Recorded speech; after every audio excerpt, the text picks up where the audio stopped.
नमस्कार. श्री स्वामी समर्थ. जय जय स्वामी समर्थ. स्वामी भक्तांनो, तुम्हा सर्वांचे आपल्या श्री स्वामी समर्थ या चॅनलमध्ये सहर्ष असे मनापासून स्वागत आहे.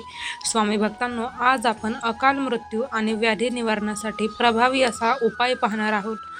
चला तर मग आजच्या व्हिडिओला सुरुवात करूया.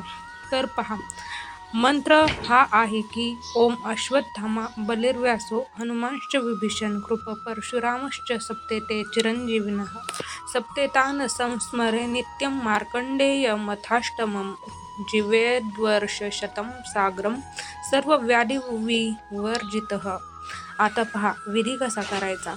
हा आहे मंत्र आणि विधी आहे की काशी विश्वनाथ किंवा कोणत्याही शिवमंदिराच्या दिशेला तोंड करून शुद्ध आसनावर बसून जो मी आधी मंत्र म्हटला ना, तो मंत्र 108 वेळा एकाग्रचित्तेने जपावा. यामुळे आधी व्याधीचे निवारण लवकर होते आणि नियमित जप करणाऱ्यास अकाल मृत्यूचे भय राहत नाही. तर स्वामी भक्तांनो, आजचा हा उपाय जरी हा छोटासा उपाय वाटत असला तरी खूप ताकद आहे यामध्ये. त्याचबरोबर आता आपण दुसरा उपाय पाहूयात. तर पहा, तुम्ही महामृत्युंजय मंत्र जो आहे तर त्या महामृत्युंजय मंत्राचा रोज 11 वेळा पाठ करा, म्हणजेच ते पठण करा. त्याचबरोबर तुम्ही कालभैरवाष्टक देखील 11 वेळा पठण करा. तर अशा प्रकारे हे खूप सुंदर आणि प्रभावी असे उपाय आहेत जे तुम्ही अकाल मृत्यू आणि व्याधी निवारणासाठी करू शकता.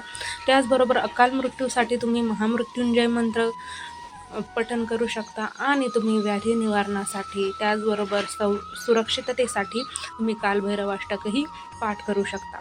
त्याचबरोबर जो आधी मी 1 नंबर म्हणजेच पहिल्यांदा जो सांगितलेला होता उपाय, तर तो उपाय जर तुम्ही केला तर अकाल मृत्यूचे भय किंवा भीती राहत नाही.